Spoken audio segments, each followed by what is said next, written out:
Welcome to Real Deal. I'm Jazelle, and today, unfortunately, my lovely co-host Terra is feeling under the weather, so she will not be joining us today. However, it is Women's History Month, and we are celebrating all of our favorite directors, and I do have all of Terra's favorite picks, our top threes, so let's just dive into it. My first pick is going to be Sofia Coppola, the one, the only.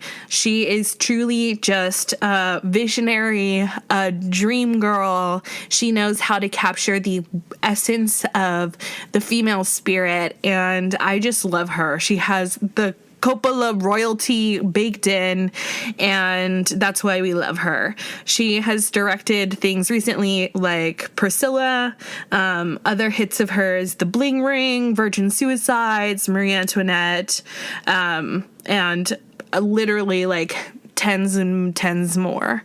But her ability to capture girlhood, womanhood, and the almost like tragicness of being a girl is so real, and she does it in such a truly authentic way. I think a classic moment that I feel like is pretty talked about a lot in film is the scene in Marie Antoinette where there is a pair of Converse in Marie Antoinette's room, just signaling like how much of an adolescent she was. Obviously, they didn't have Converse during that time period, but it's still just like a really sweet callback to girlhood. Now, Terra's favorite is Celine Song. This is her first female director that she has picked. Celine Song only has a couple I think she's only directed a couple movies. The most notable one being Past Lives. And if you've never seen Past Lives, what a way to really just like be introduced to Celine Song. She wrote Past Lives. She also was a staff writer for a TV show called Wheel of Time, and she has a movie coming out soon called The Materialists. Past Lives, if you don't know, it's about a young man and woman, and like when they're children, they like kind of had that childhood smittenness to them. And what I really appreciate about Celine Song is she captured the essence of like I don't even know, like just complex emotions and what it's like to deal with that. And eventually this woman tries to date him throughout their like college years, and eventually it doesn't work out. But later on, when they're fully adults and she's married or engaged, I can't remember, but he ends up like going to stay with her, and there's really nothing said or spoken. It's just like the feeling. And I think that she does a beautiful and eloquent job of capturing these complex emotions, and just like the girl that knows how to write a tragic story. That movie felt so tragic. And also that movie wasn't very long.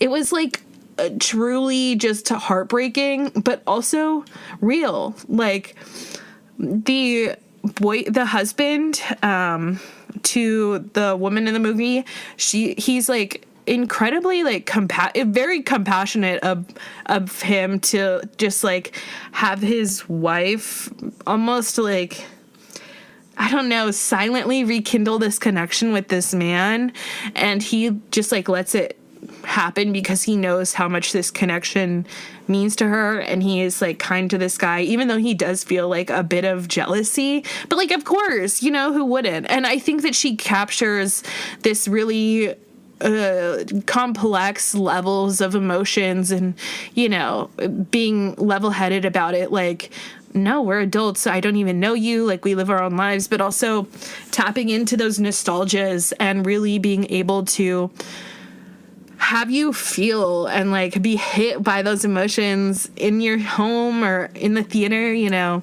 I think she's a really special director, and I think that I'm really looking forward to her new movie, The Materialist, that's supposed to I think it's supposed to wrap this year. I'm not sure if it's coming out this year. I truly cannot remember. But yes, Celine Song is Terra's number one. My second pick is going to be Anna Biller, and if you're not familiar with Anna Biller, I've talked about her in a few other podcasts. I adore Anna Biller. She is truly just like a visionary, a woman of classical taste, and she's directed The Love Witch, as well as many other short films. I've mentioned this before, but her short films are not really available anywhere else besides, I believe, her Vimeo. And you can go to her director's website, and she has all of that able to be purchased or rented. And I think it's only for like $3 or $4. So definitely rent that and check out all of her work. It's the films are maybe like 30 minutes each. They're not very long, but I appreciate her talent as a director. I think that she is truly an independent filmmaker, and I'm so passionate about all of the films she makes, just because she works incredibly hard to independently fund these movies.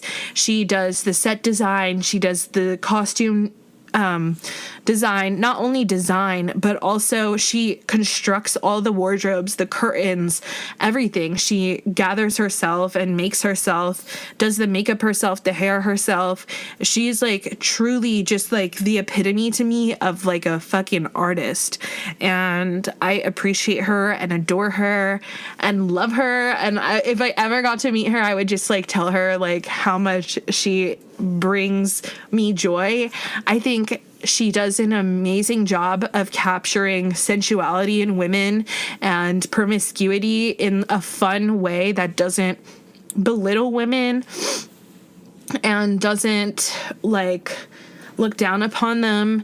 It's in a very beautiful, dreamy, whimsical sort of way, and I love that about her. You know, I think that her flirtation with darkness and evilness is very relatable, and I'm just like totally enamored by her. She's just like truly my favorite. And on to Terra's second pick, which is Agnes Varda. And Agnes Varda is like a very well-known director. She directed the Criterion favorite Cleo from 5 to 9, Vagabond, Faces and Places, La Bonheur, The Beaches of Agnes, and a lot more. But I am not personally familiar with too many of her films. I am familiar with Cleo from 5 to 9, but my boyfriend said that he loves Agnes, and if Terra loves Agnes, and if my boyfriend loves Agnes, you know, I'm trusting the process on that. She's a Belgian-born French photographer, screenwriter, new wave filmmaker, and just like a pioneer in film and a pioneer for women. She is like pretty much a filmmaker that captures the essence of like reality and narrative in like an almost documentary style way. And her films are like very related to 60s counterculture and the women's liberation movement. And I think that that's really fucking awesome. And any woman that's doing that, I'm standing right behind. And I think that sometimes it can be kind of not scary, but like I feel like it's easy to stray away from these like more classical films. But I think we should all do a better job at seeking out movies by women that were like around in these pivotal times of like first wave feminism, second wave feminism, segregation movements, and also like women's liberation. You know, like I would like to see more representation and more hype for those ladies because that shit is awesome. And then my third pick is going to be Penelope Spheeris, and Penelope Spheeris is actually very near and dear to my heart. She directed the movie The Little Rascals. If you've ever seen that movie, you know that's a freaking bop.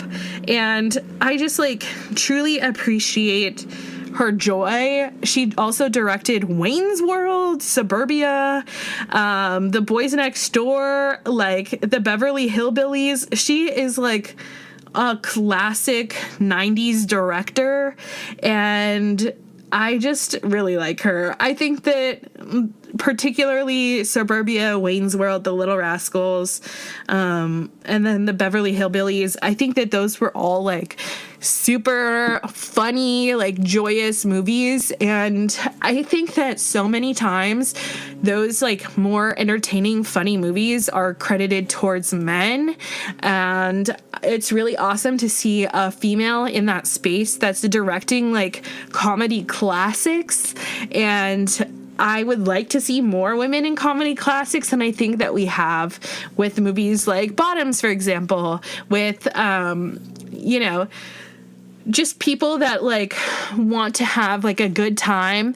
And of course there's messaging throughout all sorts of movies, but I feel like sometimes it's almost like women are expected to have like a super strong message or like uphold some sort of value.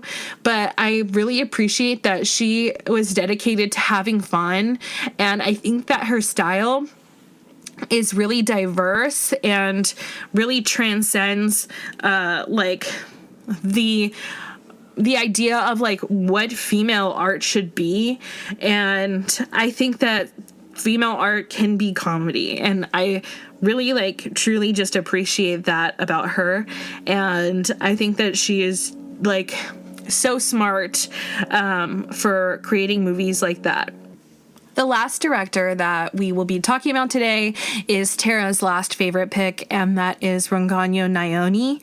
She directed movies like I Am Not a Witch, and then she also directed a movie called, hold on, let me see, I can't remember it, On Becoming a Guinea Owl. And what I can say that I appreciate about her is that she tells stories that are cultural, and she tells stories that are based in a lot of vigorous research, and she tries to create work that is respectful and thoughtful and carefully crafted. I know that A24 co-distributed I think those last two films that I mentioned, and I think that they always do a good job of picking directors that are smart and have genuine stories to tell. And I think that her creativity and I think dedication to truthful storytelling is really admirable. And as I said formerly, that I love when people tell stories about like the time in which they exist, and also the stories of other people. And I can really appreciate that about her, and staying true to her cultural roots, I think is really awesome and important and admirable. And I think that that's something that a lot of directors should strive to, achieve. And I am really impressed by the casting that she has in her films. I think that while I haven't watched these movies fully, I watched interviews with actors, and they seem to be very well versed in her story and the goals of her stories. And I think that when the actors are able to like tell that and really process it, I think they deliver better performances. And I think that that's evident in her films. And I think that while her films are cultural and traditional, I think that there is a lot of contemporary elements in her films, like thriller elements, that make her work very refreshing and compelling. So that being said, those are some of our favorite females in film. Feel free to drop us a comment on who yours are, and happy Women's History Month to all the women out there. Go tell a woman that you appreciate her today. Bye.